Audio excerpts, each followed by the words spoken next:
सदगुरु सुखराम जी महाराज ने धिन्य हो।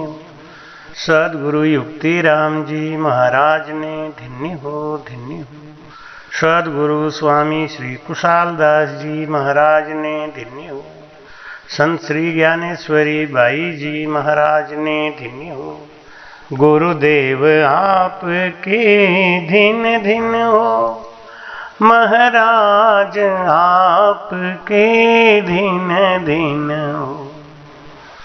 हे नाथ दया करने वाले, अनुभव की अरज भी सुन लेना। गुरुदेव आपके धिन हो। महाराज आपके धिन हो। महाराज आपके धिन हो। राम नाम मणि दीप धरु, जीव देहरी द्वार। तुलसी भीतर बाहिर हो, जो चाहे सूजियार। बोलो राम। महाराज कहते हैं, अगर अंदर और बाहर दोनों तरफ उजाला करना है तो राम नाम मणि दीप धरो। राम नाम का भजन करते रहो। तन पवित्र गुरु सेव से, धन पवित्र कर दान। मन पवित्र होए सुमिरन से, तीनों विध कल्याण। बाहरी भी शुद्धता जरूरी है और अंदर की भी शुद्धता जरूरी है। झूठ, कपट, कठोरता, निंदा, ईर्ष्या, ये सब त्याग के जो भजन करता है उसकी आंतरिक शुद्धि होती है। और बाहर से गुरु का दर्शन, गुरु की संगत, गुरु का ज्ञान, ये हमारी बाहरी शुद्धता बना के रखता है। इसी उपक्रम में अभी दाता दरियाव जी महाराज की पुण्यतिथि मनाने के लिए हम लोग चित्रकूट गए थे। विगत कई वर्षों से दाता दरियाव जी महाराज जी की पुण्यतिथि मनाने का सौभाग्य होता है।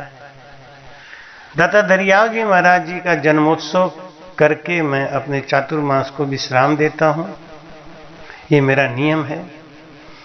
और हर साल दाता दरियाव जी महाराज जी के पुण्यतिथि का आयोजन करके एक अपनी सहभागिता प्रकट करता हूँ। पिछले साल अयोध्या में ये सत्संग हुआ था और इस बार चित्रकूट का हमने योजना बनाया और दरियाव जी महाराज जी की मेहर हुई, कृपा हुई। बहुत ही अच्छे ढंग से 200-250 आदमियों का भीड़ जमावड़ा 5 दिन के लिए था और बहुत ही अच्छा कार्यक्रम हुआ जो आपने लाइव में देखा। आज मेरे मन में आया कि मैं उन सबका आभार प्रकट करूं जिन्होंने वहाँ आके अपनी सहभागिता करी। जो नहीं आ सके वो मन से हमारे संग जुड़े रहे और जिन लोगों ने थोड़ा बहुत धन दे के हमको सहयोग किया उन सबको मेरा खूब साधुवाद और आशीर्वाद है।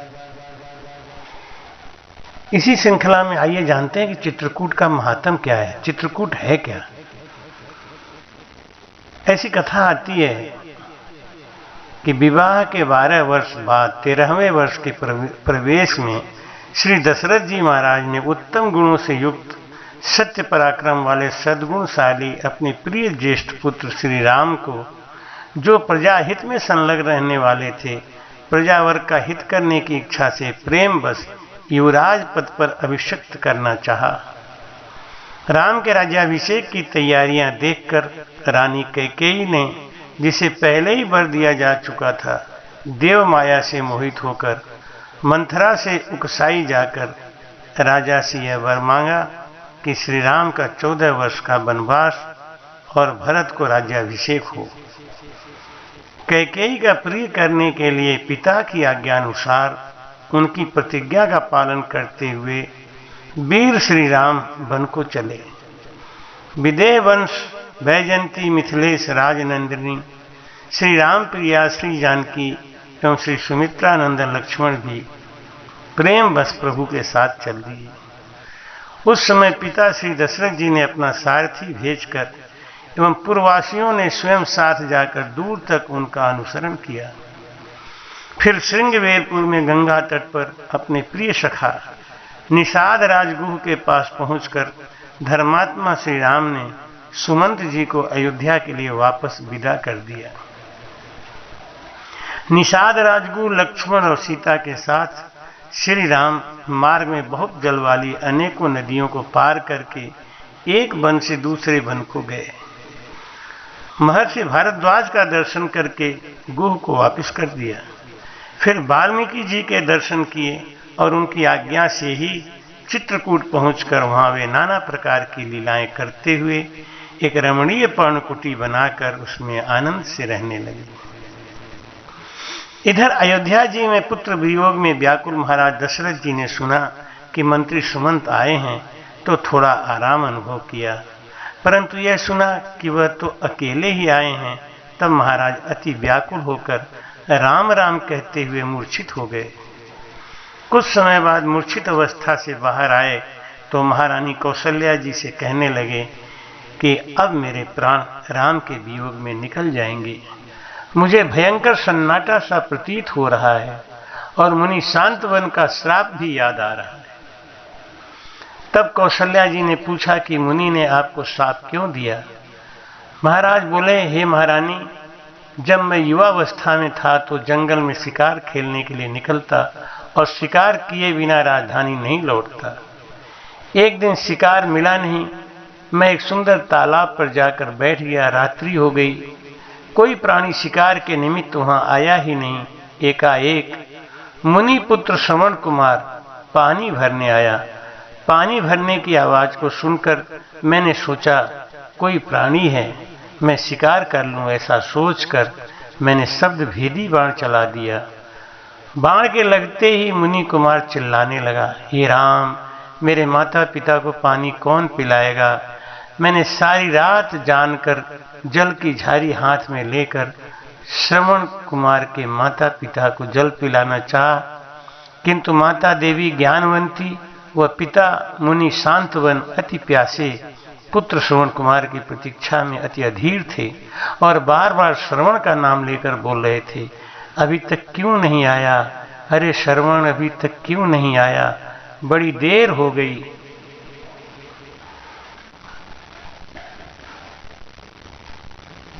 जब श्रवण की मृत्यु का पता लगा तो उसी समय देवी ज्ञानवंती ने प्राण त्याग दिया और मुनि शांतवन ने मुझे भी पुत्र वियोग में तड़प तड़प कर प्राण त्यागने का श्राप देकर परलोक गमन किया। हे कौशल्या, मुझे वो श्राप याद आ रहा है। अब मैं पुत्रों के वियोग में मर रहा हूं। ऐसा कहकर महाराज दशरथ जी हाय राम, हाय लक्ष्मण कहकर परलोक सिधार गए।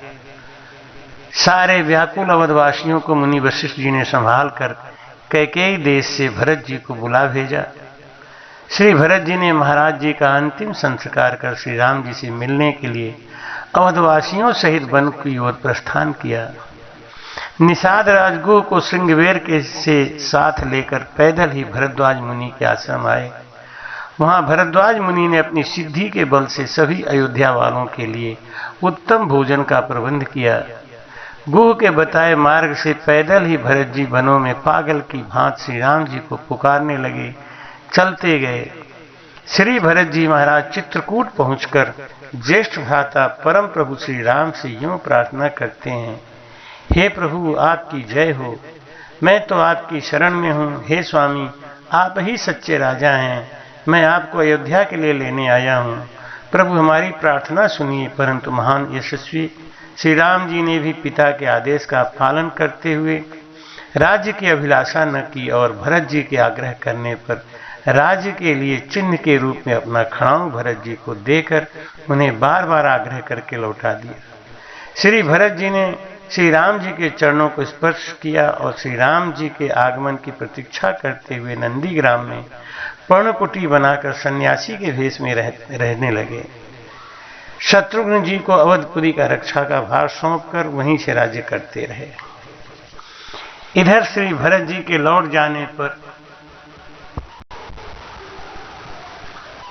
सत्य प्रतिज्ञ श्री राम जी ने वहां पर नागरिकों का पुनः आना जाना देखकर उनसे बचने के लिए दंडकारण्य में प्रवेश किया वन में मिलने वाले नर नारी इन सुंदर जोड़ी व संग में जानकी जी को देखकर मुग्ध हो जाते।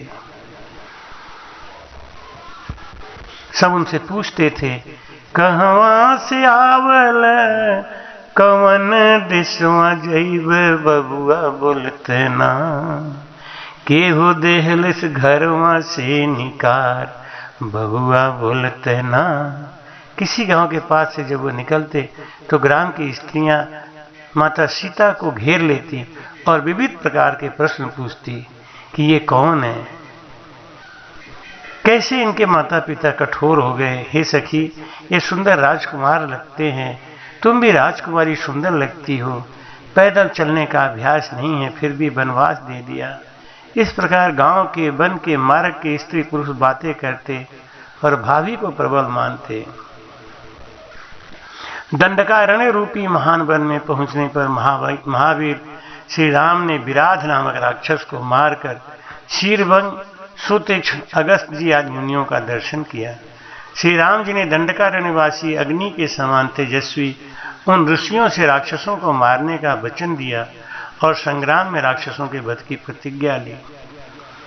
निश्चरहीन करहु मही भुजा उठाई पनकीन, निश्चरहीन कर उमही भुज उठाई पनकीन, सकल मुनि के आश्रम नहीं जाए जाए सुख दीन। इसके पश्चात वहां ही रहते हुए श्री राम जी ने इच्छानुसार रूप बनाने वाली जन स्थान निवासिनी शूर्पणखा की राक्षसी को लक्ष्मण के द्वारा उनके नाक कान काट कर कुरूप कर दिया। इसके पश्चात शूर्पणखा के द्वारा प्रेरित होकर चढ़ाई करने वाले खरदूषण, त्रिशिरादि 14,000 राक्षसों को श्री राम जी ने युद्ध में मार डाला।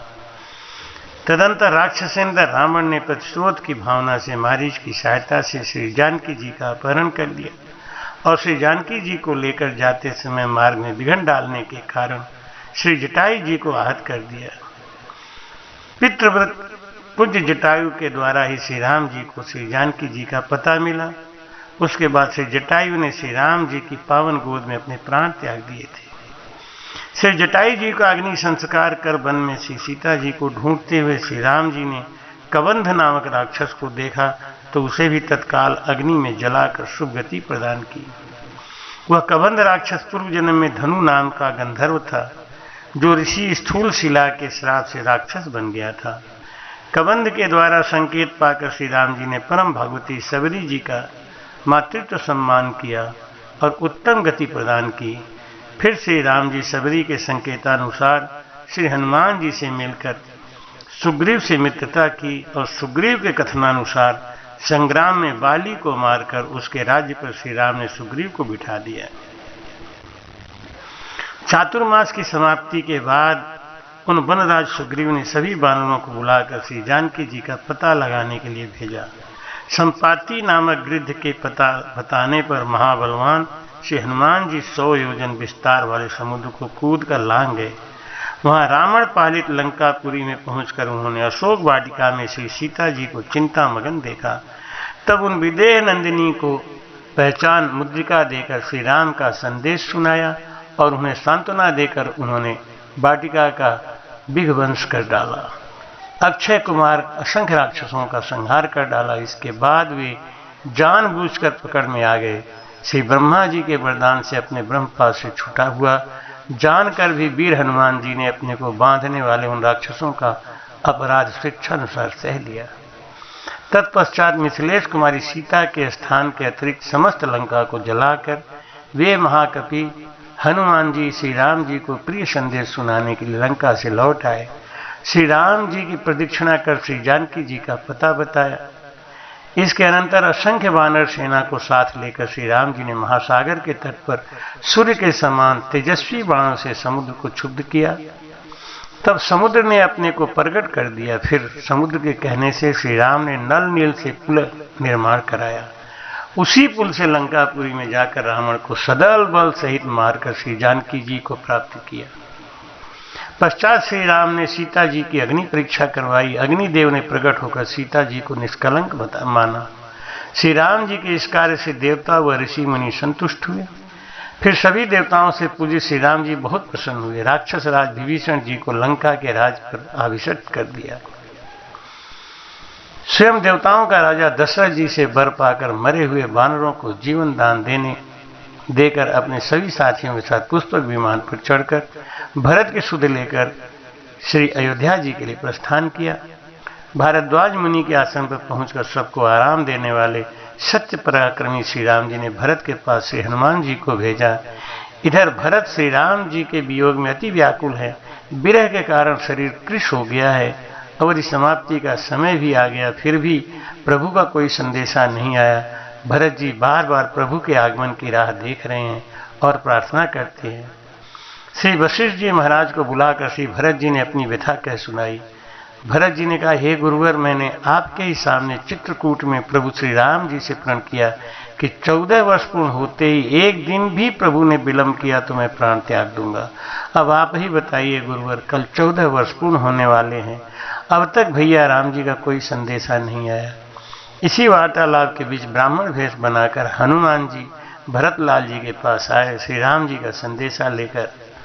भरत जी महाराज के प्राण मानो पुनः लौट आए। श्री राम जी ने श्री हनुमान जी से श्री अवध का समाचार पाकर भरद्वाज आश्रम से अयोध्या जी के लिए प्रस्थान किया। श्री अयोध्या पहुंचकर श्री राम जी जब अयोध्या के लिए आए तो वहां पे अवधवासियों के उमड़ते हुए प्रेम को देखकर प्रभु श्री राम जी ने अपने अनूठे रूप बना के सभी से गले मिले। अमित रूप परगटते ही काला, यथा जोग मिले सब ही कृपाला। उसके पश्चात अयोध्या जी में दीपमालाएं सजाई गई, जो आजकल दीपावली के नाम से जाना जाता है। सभी नर नारी अति आनंदित हुए। ये कथा मैंने केवल इसलिए सुनाया कि मुझे चित्रकूट के बारे में आपको बताना था। चित्रकूट ऐसा एक जगह है जहां भगवान श्री राम ने 12 वर्ष बिताए और बड़े सुख और आराम से गुजर गया वो समय। लेकिन यहीं पे शूर्पणखा के मिलने के बाद जीवन में एक बहुत बड़ा बदलाव आया और एक कहते हैं विघ्न बाधा आ गई। महाराज समझाते हैं चित्रकूट एक अति पवित्र जगह है जहां भगवान श्री राम 12 साल रहे। तो आइए चित्रकूट में जो दर्शनीय स्थल हैं या जो चीज़ है उनको हम समझें। चित्रकूट धाम वर्तमान समय में उत्तर प्रदेश मध्य प्रदेश की सीमा में बसा है, जिसमें चित्रकूट का अधिकांश भाग मध्य प्रदेश के सतना में जनपद में है तथा कुछ भाग उत्तर प्रदेश के जनपद में पड़ता है, जिसको चित्रकूट बोलते हैं। यहाँ का निकटतम रेलवे स्टेशन चित्रकूट धाम करवी है, जहाँ दिल्ली, बॉम्बे, लखनऊ, कानपुर, झांसी, वाराणसी, दुर्ग, मथुरा, जबलपुर, गुजरात, अहमदाबाद आदि स्थलों की यात्रा करते हैं। दूसरा रेलवे स्टेशन सतना मध्य प्रदेश में स्थित है, जहाँ मध्य प्रदेश की ओर से आने वाले यात्री सतना उतर के बस की यात्रा से चित्रकूट आते हैं। अयोध्या से चित्रकूट वन यात्रा काल से श्री राम, लक्ष्मण और जानकी के सहित जिस घाट पे स्नान किया था उसको बोलते हैं राम घाट। इसी घाट पे क्षेत्रपाल भगवान शिव मतगेंद्र नाथ जी की पूजा की थी, तभी ये घाट राम घाट के नाम से जाना जाता है। इस घाट पे जब भगवान राम को पता चला कि उनके पिताजी का स्वर्गवास हो गया है, तब उन्होंने जलांजलि यहीं दिया था। महाराज जी कहते हैं कि मंदाकिनी नदी के किनारे बसा ये राम घाट बहुत ही भव्य जगह है, जिसका दर्शन करने से ही बहुत ही आनंद का अनुभव होता है। यहाँ रोज शाम को गंगा आरती का कार्यक्रम किया जाता है। इस मंदाकिनी में 4 वेद धाराओं में कैलाश टीले से आकर मिलते हैं, जहाँ घृत कुल्या, मधु कुल्या, दधि कुल्या, शर्करा कुल्या के रूप 4 वेद 4 धाराओं के रूप में मंदाकिनी में मिलते हैं। यहीं पे घाट के किनारे शिव जी का मंदिर है। चित्रकूट के दर्शनीय स्थलों में मतगेंद्र शिव जी का मंदिर है। ये मंदिर रामघाट के 4 मंदिर कैलाश टीले पर ऊंचाई पर बना हुआ है। जब श्री राम वन गमन के समय यहाँ आए, उस समय इनकी पूजा की और निवास करने की अनुमति लिया था, तब पर्णकुटी बनाई थी। शिव जी की स्थापना ब्रह्मा जी ने क्षेत्रपाल के रूप में ही की थी। गोस्वामी जी ने मानस में लिखा है कि भरत जी सेना सहित चित्रकूट आ रहे हैं। ऐसा स्वप्न जब जानकी जी को आया, तब माता जानकी ने मतगेंद्र शिव जी की आराधना की, पूजा की और प्रार्थना किया कि सब शुभ हो।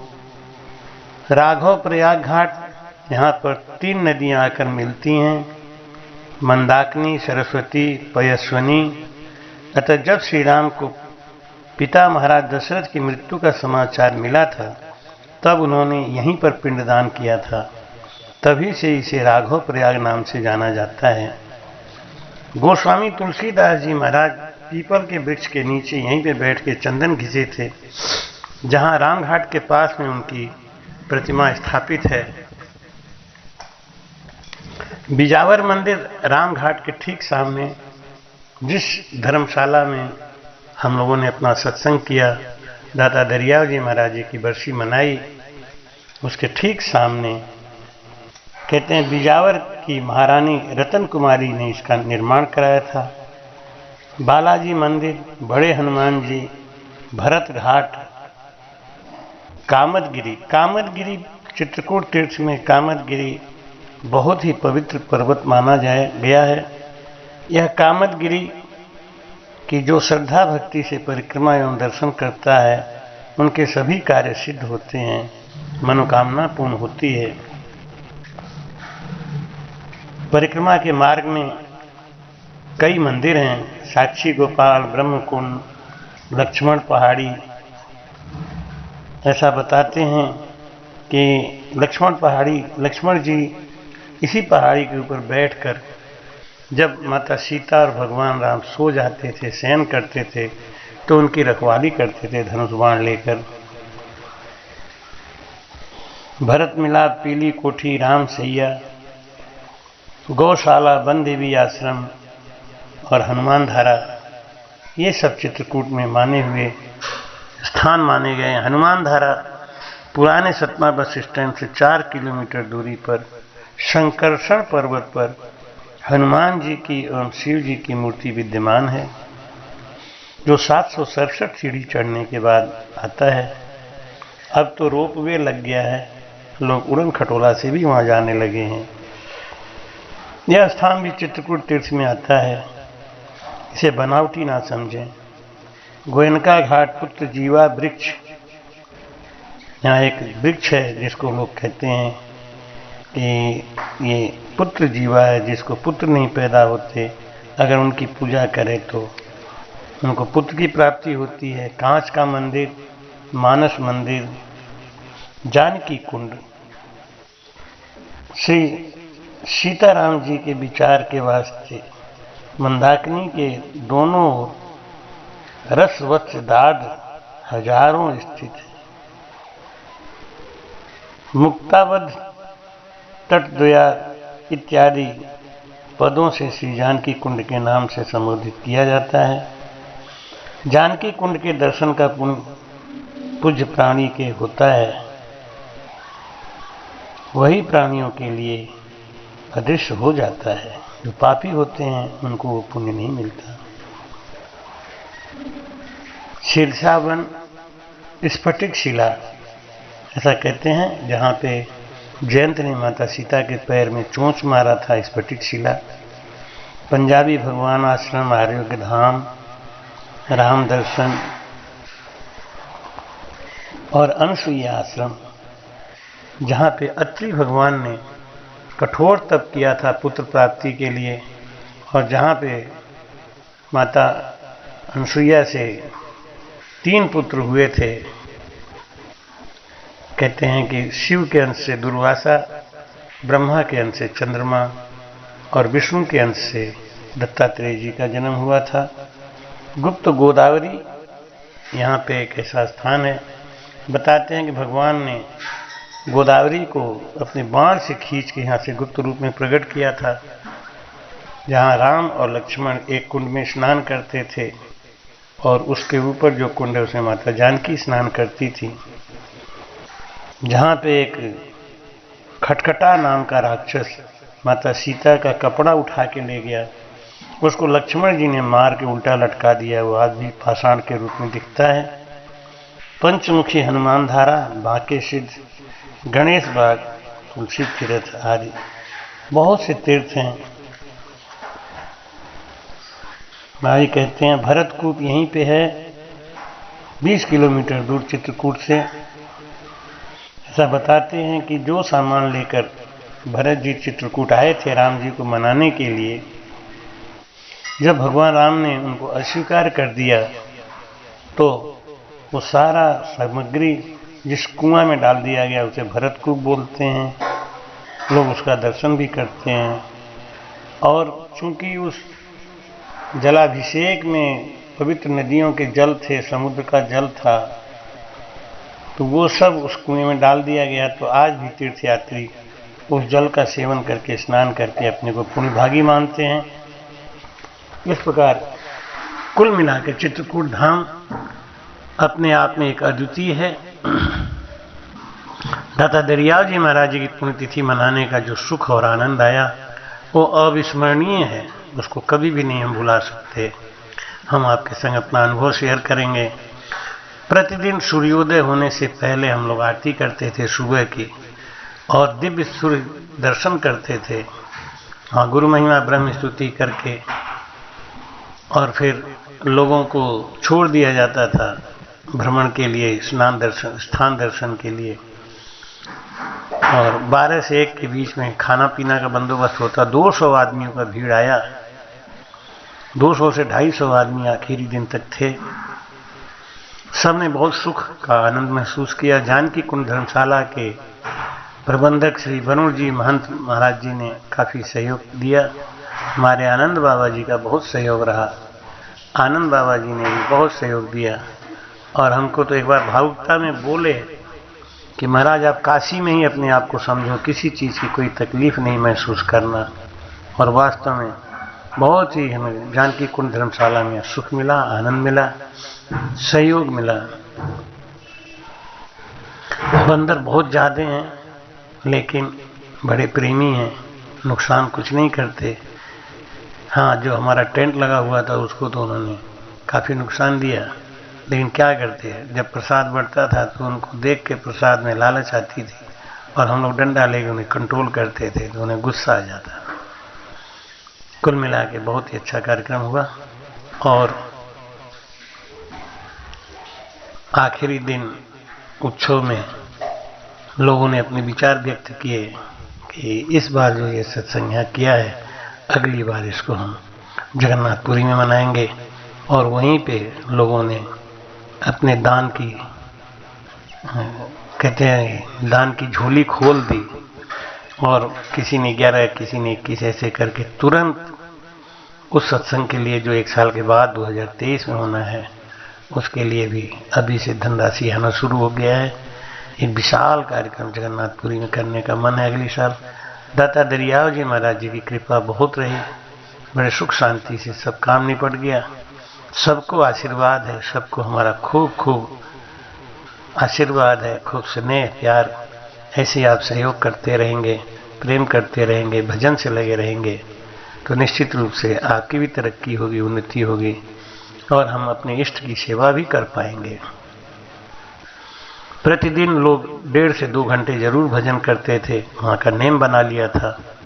और उसके बाद में लोग भ्रमण करते, आनंद लेते। सदगुरु सुखराम जी महाराज ने धन्य हो, धन्य हो। तो चित्रकूट में आए दाता दरियाव जी महाराज जी के वर्षी के कार्यक्रम में सब राम सनेहियों का खूब खूब आभार। राम। कृपया चैनल को सब्सक्राइब करना ना भूलें। राम राम।